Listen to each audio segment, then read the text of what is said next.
آج 16 ذی الحجہ ہے.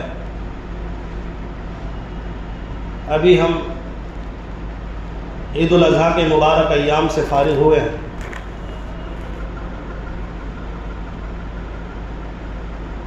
تمام مسلمان جو دین سے دلچسپی رکھتے ہیں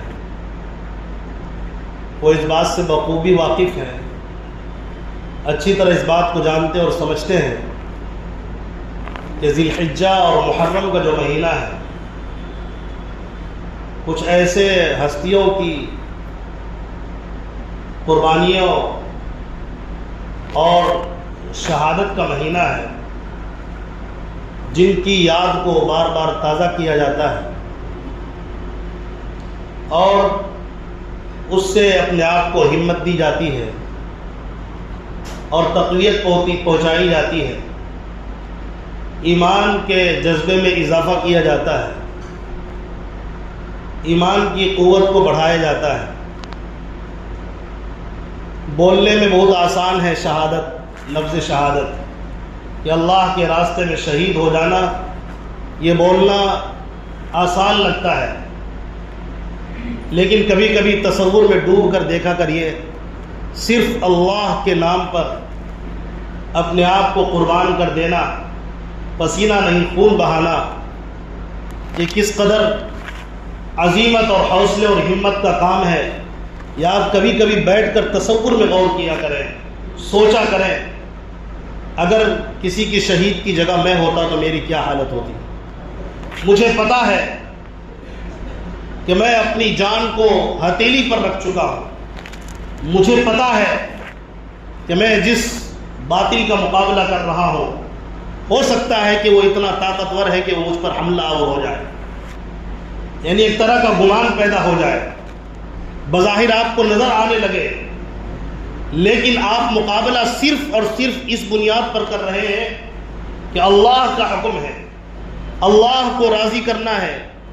اس لیے اگر کوئی باطل دین پر حملہ کرے تو ہم اس کا جواب دینے کے لیے حاضر ہو چکے ہیں. اللہ کا حکم ہے اگر جان کی بازی لگانی پڑے دین کا دفاع کرنے کے لیے، قرآن کا دفاع کرنے کے لیے، اسلام کا دفاع کرنے کے لیے، تو آپ اپنی جان کی بھی بازی لگا دیں.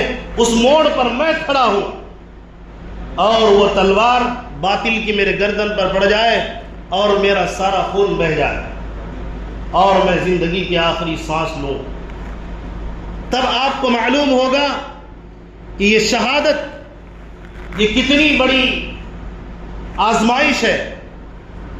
لیکن آزمائش کو وہی آدمی بڑا سمجھتا ہے جس آدمی کے ایمان میں کمزوری ہوتی ہے، لیکن جس آدمی کا ایمان پاورفل ہے کہ مجھے ہر حال میں اپنے رب سے ملاقات کرنی ہے، مجھے ہر حال میں اپنے رب کو چہرہ دکھانا ہے، تو اس کے لیے جان دینا یہ کوئی بڑی آزمائش نہیں ہوتی ہے.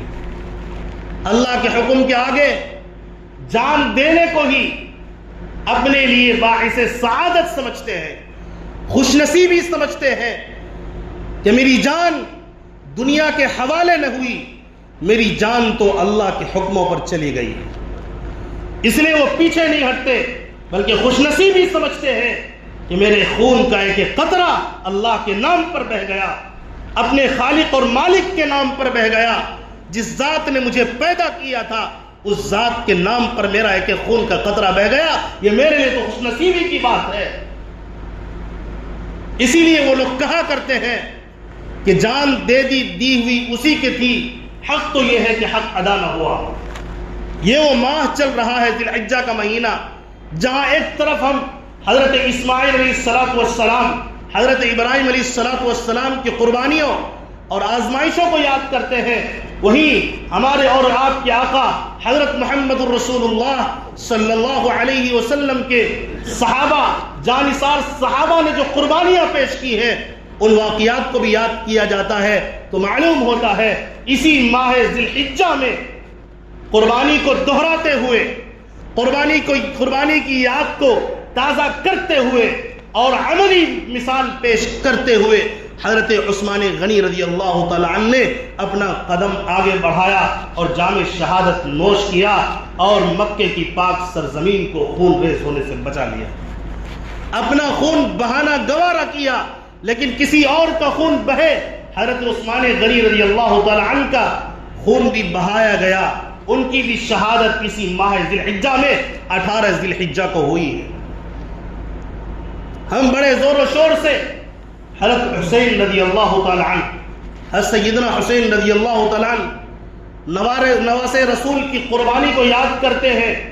میں منع نہیں کرتا کہ آپ یاد نہ کریں، یاد کرنا چاہیے، لیکن اس کو اس قدر یاد کرنے لگ جائیں کہ دوسرے صحابہ کی قربانیاں بھلا دیا جائے، یہ ناانصافی ہے.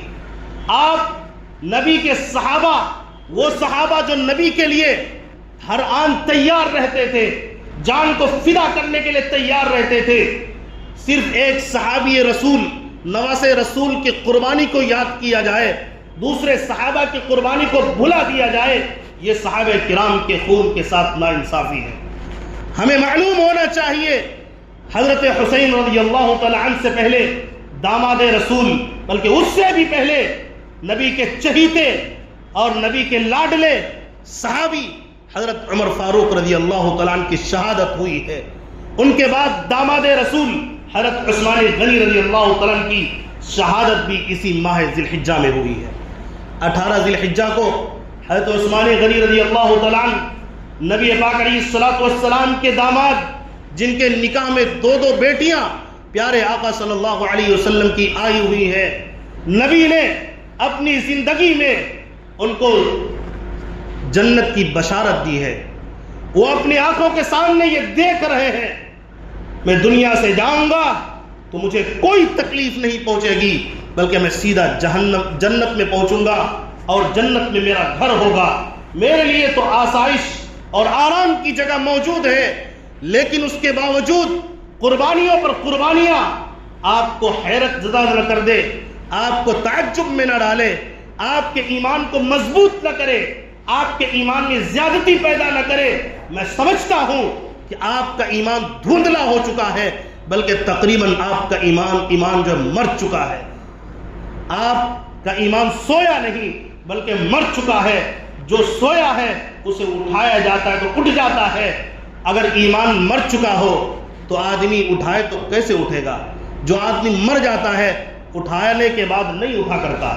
اگر آپ کو حضرت عثمان غنی رضی اللہ تعالیٰ عنہ کی خون کی عظمت کا اگر پتہ ہو، اور آپ کو یہ پتہ ہو داماد رسول نے اللہ کے نام پر، اللہ کے دین کے نام پر مدینے میں خون ریزی نہ ہو، اس لیے مقابلے کو چھوڑا، اپنی جان اللہ کے راہ میں دے دی. اگر یہ واقعہ آپ کو تڑپاتا نہیں، اگر آپ ان کو اسلام کا دین کا ہیرو نہیں سمجھتے اور آپ ان کو اپنا آئیڈیل اور نمونہ نہیں سمجھتے دین پر چلنے کے لیے، قرآن کو سیکھنے کے لیے، وہ حضرت عثمان غنی جن کو جب شہید کیا گیا ان کے خون کا پہلا قطرہ قرآن مقدس کی آیات پر پڑی. اگر آپ کے ایمان کو جھنجھوڑتا نہیں، وہی کلام پاک حضرت عثمان غنی رضی اللہ تعالیٰ عنہ کو جب شہید کرنے سے پہلے 40 دن تک ان کو قید و بند کر دیا گیا، کھانا پانی بند کر دیا گیا، مدینے میں تو کیا اپنے گھر سے باہر نکلنے پر بھی مجبور کر دیا گیا کہ آپ باہر نہیں نکل سکتے اپنے گھر سے، اگر نکلیں گے تو ہم آپ پر قاتلانہ حملہ کریں گے، آپ کو قتل کر دیں گے، لہٰذا آپ اپنے گھر میں بند رہیے، آپ باہر نہیں نکل سکتے ہیں. حضرت عثمان غنی رضی اللہ تعالیٰ عنہ اس دوران اتنی تکلیف کے باوجود، اتنی پریشانی کے باوجود نہ نماز چھوڑی ہے، نہ روزہ چھوڑا ہے، نہ تلاوت چھوڑی ہے، اسی کلام پاک کو پڑھتے رہے، اور یہ کلام پاک ان کی شہادت کی گواہ بھی کل قیامت کے دن بنے گی. کل قیامت کے دن یہ کلام اللہ ان کی شہادت کی گواہی دے گا. سبحان اللہ، کیا عظمت ہے صحابہ کرام کی، کیا عظمت ہے داماد رسول کی شہادت کی عظمت کتنی بڑی ہے. یہ واقعہ کیسے پیش آیا میں چاہوں گا مختصراً آپ کے سامنے پیش کروں. حضرت عثمان غنی رضی اللہ تعالیٰ یا دوسرے صحابہ کرام رضوان اللہ علیہم اجمعین نے جب بھی دیکھا کہ باطل حملہ کرتا ہے دین پر تو اس کا مقابلہ کیا. مقابلہ کرتے ہوئے جان کی پرواہ نہ کی، گھر بار کی پرواہ نہ کی. واقعات پتہ ہے قرآن تفسیر کو آپ پڑھیں گے تو معلوم ہو جائے گا۔ صحابہ کرام رضوان اللہ علیہم اجمعین نے نبی کی آواز آتے ہی اس پر عمل کر کے دکھایا۔ نبی نے کہا مکۃ المکرمہ جہاں کعبۃ اللہ ہے اس میں ایک نماز کا ثواب 1,00,000 کے برابر ملتا ہے۔ میری موجودگی میں اگر کوئی یہاں پر موجود رہے تو ثواب میں اور بھی اضافہ ہو سکتا ہے، لیکن نبی کے اشارے پر، نبی کے حکم پر آپ دیکھیں گے صحابہ کرام نے نبی کے پیچھے نماز پڑھنے کو بھی ترک کیا ہے۔ نبی نے کہا مکہ چھوڑو، کعبۃ اللہ چھوڑو، نکل جاؤ قرآن کے پیغام کو لے کے۔ نبی نے فرمایا مدینہ چھوڑ دو، اگر میں چلا جاؤں دنیا چھوڑ کر، میں روزے رسول میں اپنے روزے میں ہوں، اگر تمہیں گوارا کرنا پڑے دین کو پھیلانے کی خاطر تو میری موجودگی قبر میں ہوگی، میری موجودگی میں حاضر رہوں گا اپنے روزے میں، لیکن اس کے باوجود اگر تمہیں دیدار سے محروم ہونا پڑے میرے دین کو پہنچانے کے لیے تو تم مکہ بھی چھوڑو گے اور میرے روزے کی حاضری کو بھی بند کرو گے۔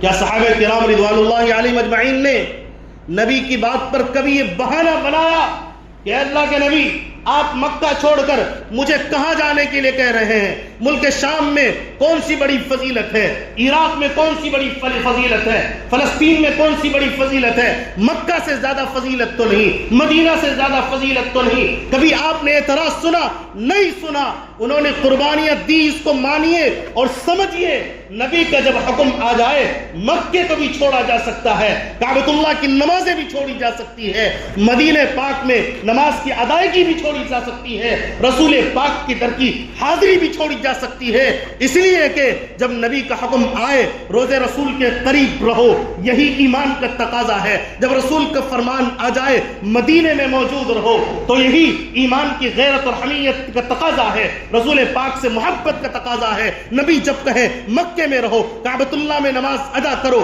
یہی ایمان کا تقاضا ہے کہ ہم مکے سے، مکۃ المکرمہ سے، کعبۃ اللہ سے چمٹے رہے، روزے رسول کے قریب رہے۔ لیکن جب وہی نبی یہ کہہ دے تمہیں مکہ چھوڑنا پڑے قرآن پہنچانے کے لیے تو مکہ چھوڑو، مدینہ چھوڑو، لیکن دین کو پوری دنیا میں پہنچانے کے لیے جنگل میں جانا پڑے جاؤ، پہاڑوں میں جانا پڑے جاؤ، ایک ایک انسان کو تلاش کرو اور اس تک دین کو پہنچانا تمہاری ذمہ داری ہے تو تم قربانیاں پیش کرو۔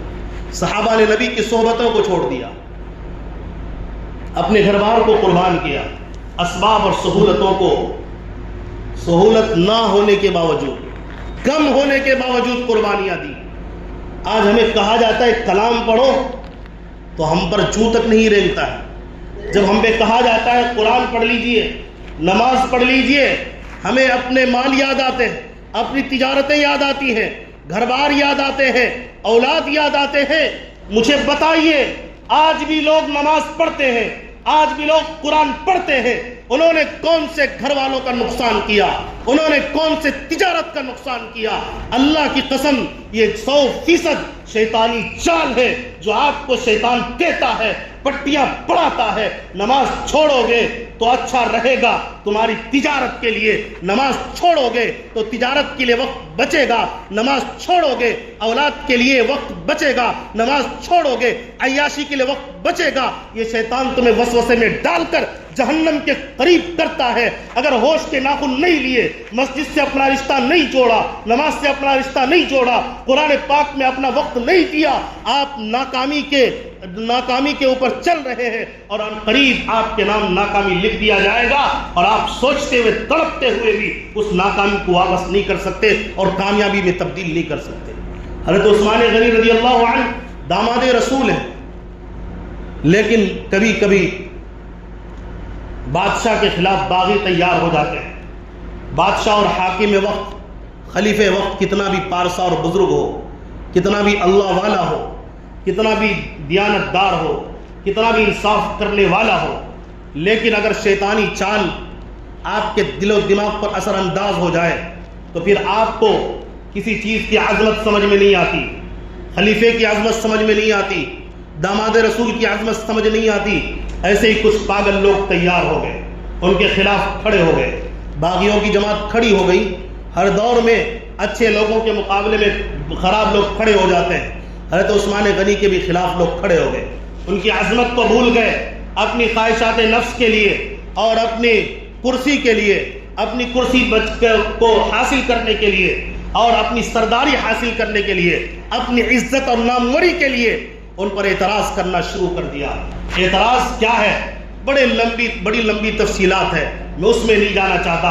نتیجہ یہ ہوتا ہے ان کے خلاف کھڑے ہو جاتے ہیں۔ اعتراض بالکل لچر ہے، اعتراض بالکل کمزور ہے، لہٰذا ایسے اعتراض کا کوئی جواب دینا بھی ضروری نہیں ہے۔ سب سے بڑا اعتراض یہ تھا، حضرت عثمان غنی رضی اللہ عنہ اپنے رشتہ داروں کو حکومت میں لاتے ہیں اور اپنے رشتہ داروں کو کھڑا کرتے ہیں حکومت کے کام کے لیے، لیکن عام لوگوں کو، دوسرے لوگوں کو حکومت کے کام کاج میں شریک نہیں کرتے۔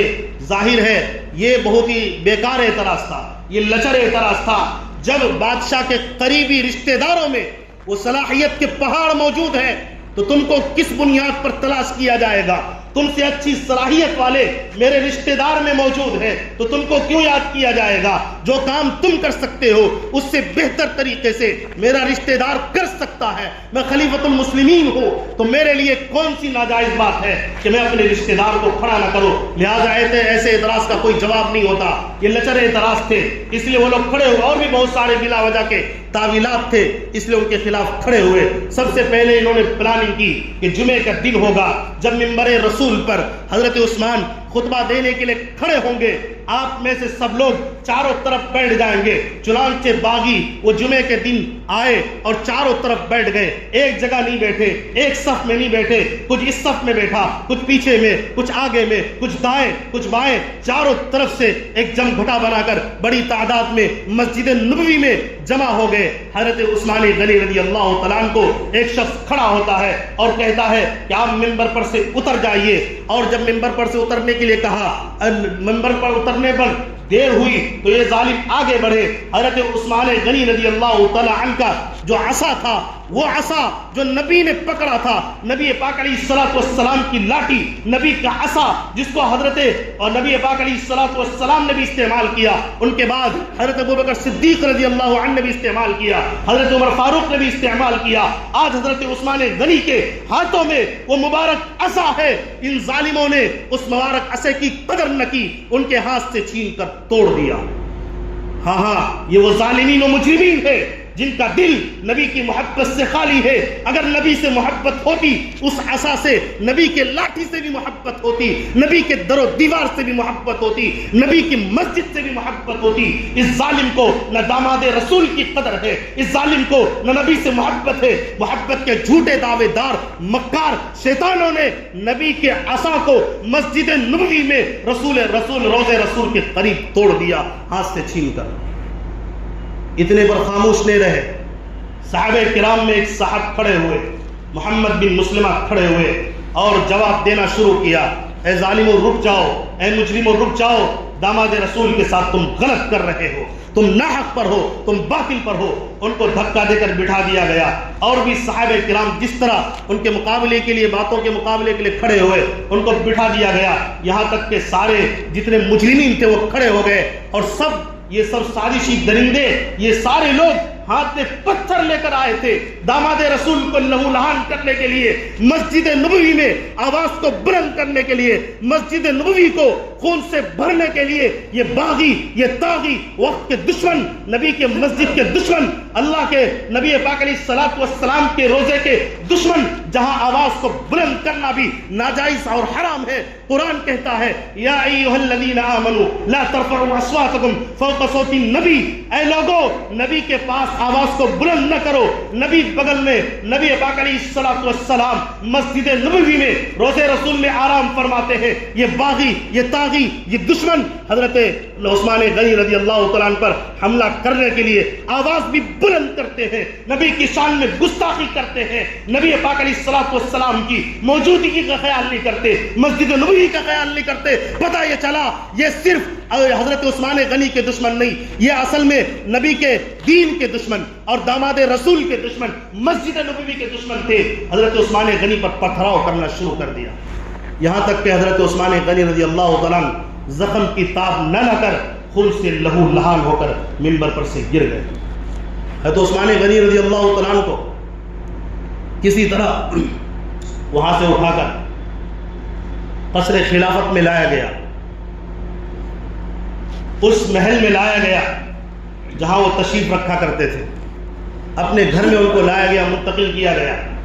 جب ہوش آیا تو یہ نہیں پوچھا کن لوگوں نے یہ کام کیا ہے، تو مجرمین کہاں ہیں، میرے ساتھ یہ معاملہ کیا، میرے رشتہ داروں کے ساتھ یہ معاملہ کیا، میرے خاندان والوں کے ساتھ یہ معاملہ کیا، میرے ساتھیوں کے ساتھ یہ معاملہ کیا۔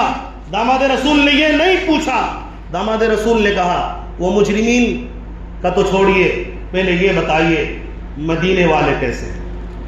مدینے والے کو تو کوئی خون نہیں نکلا، مدینے والے کو تو کوئی تکلیف نہیں پہنچی۔ یہ ہوتا ہے امت کا درد جو نبی سے سیکھا تھا۔ پہلے مدینے والوں کی خبر لے رہے ہیں، پہلے مدینے اور مدینے والوں کی خبر لی ہے، اپنے بارے میں نہیں پوچھا۔ اس کے بعد ان ظالموں نے کہا حضرت عثمان غنی رضی اللہ تعالیٰ باہر نہیں نکل سکتے، کوئی آدمی کھانا بھی نہیں پہنچائے گا، کوئی آدمی پانی بھی نہیں پہنچائے گا۔ حضرت عثمان غنی نے حضرت علی کو لکھا کہ پانی پیاس لگ رہی ہے، پانی ختم ہو چکا ہے، پانی یہاں بھیجا جائے۔ حضرت علی رضی اللہ تعالیٰ پانی لے کر گئے، دشمن جو وہاں آس پاس کھڑے تھے پانی چھین کر پھینک دیا۔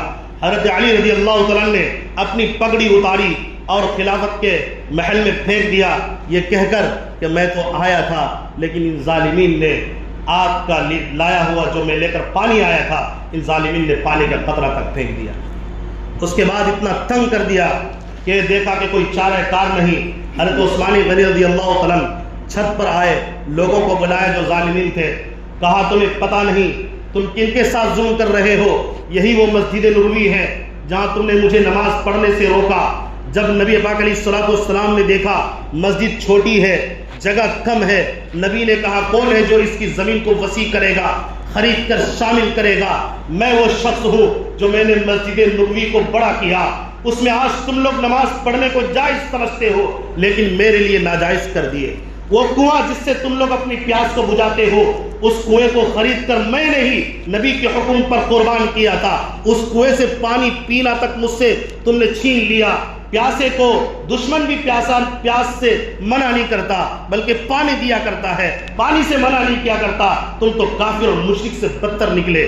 پھر انہوں نے کہا کیا وہ واقعہ یاد نہیں؟ نبی نے میرے ہاتھ کو اپنا ہاتھ فرمایا تھا صلح حدیبیہ کے موقع پر۔ کچھ دشمنوں نے کہا حضرت عثمان شہید ہو گئے، مکہ گئے ہوئے تھے دیکھ بھال کے لیے، کیا معاملہ ہے؟ واپس ظالموں نے کہا شہید ہو گئے ہیں۔ نبی نے کہا صحابہ آئیے، ہم پر میرے ہاتھ پر یہ سمجھو کہ عثمان کا ہاتھ ہے اور تم اعلان کرو عثمان کی شہادت کا بدلہ لیں گے، حالانکہ عثمان اس وقت میں شہید نہیں ہوئے تھے۔ نبی نے کہا یہ عثمان کا ہاتھ ہے۔ انہوں نے یاد دلایا اس ہاتھ کو نبی نے اپنا ہاتھ کہا تھا۔ اے مجرموں، اگر تمہیں ذرہ بھی شرم ہے اپنے حرکت سے باز آ جاؤ، لیکن یہ باز نہیں آئے بلکہ یہ پل پڑے اور ان پر حملہ کر دیا۔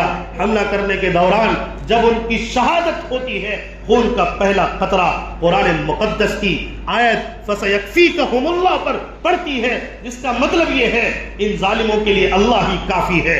اللہ اکبر! کتنی زیادہ اللہ تبارک و تعالیٰ نے پیاری شہادت دی ہے اور کس قدر ظلم سہتے سہتے دنیا سے گئے ہیں۔ اس لیے ہمیں بھی چاہیے ہر حال میں پریشانی آئے تب بھی کھڑے رہیں گے، باطل کا مقابلہ کرنے کے لیے، ظالم کا مقابلہ کرنے کے لیے پیچھے نہیں ہٹیں گے۔ اوقاف کی بات آ رہی ہے، تحفظ کی بات آ رہی ہے، باپ دادا کی زمین ہے، مسجد ہے، مدرسے ہیں، قبرستان ہے، اس کی طرف اگر کوئی غلط نظر سے دیکھے گا ہم اس کا مقابلہ کریں گے، جی جان لگانی پڑے لگائیں گے، اپنا خون بہانا پڑے بہائیں گے، لیکن ہم پیچھے نہیں ہٹیں گے۔ 29 جون کو امارت شریعہ کی طرف جو اعلان ہوا ہے، گاندھی میدان میں گرمی ہو، پریشانی ہو، کوئی بھی کام ہو، آپ نے دین کو ترجیح دینا، جس طرح حضرت عثمان غنی نے مکہ مدینے والوں کی اور مسجد نبوی کی قدر کرتے ہوئے انہوں نے جنگ کا اعلان نہیں کیا، مصیبتوں کو برداشت کیا۔ ہم بھی کہتے ہیں ہم جنگ کا اعلان نہیں کرتے بلکہ پرامن احتجاج کرتے ہیں۔ وقف ایکٹ یہ ہمارے خلاف ہے، ناانصافی ہے، ظلم ہے، قرآن کے خلاف اور قانون کے خلاف ہے، اس لیے ہمیں احتجاج کرنے کے لیے جمع ہوں گے نا انشاءاللہ۔ آئندہ بھی ہمیں نماز کے لیے بلایا جائے حاضری دیں گے. نماز کوئی مصیبت آ جائے نہیں چھوٹے گی, قرآن نہیں چھوٹے گا انشاءاللہ العزیز. ہم قرآن خود بھی پڑھیں, بچوں کو بھی پڑھیں, اتنا لگ جائے دلچسپی سے کہ قرآن پڑھتے پڑھتے موت آئے, نماز پڑھتے پڑھتے موت آئے. اللہ تبارک و تعالی ہم تمام کو قرآن سے, دین سے دلچسپی نصیب فرمائے. ہونے والے احتجاج کو اللہ تعالی کامیاب فرمائے. آمین وآخر دعوانا الحمدللہ رب العالمین.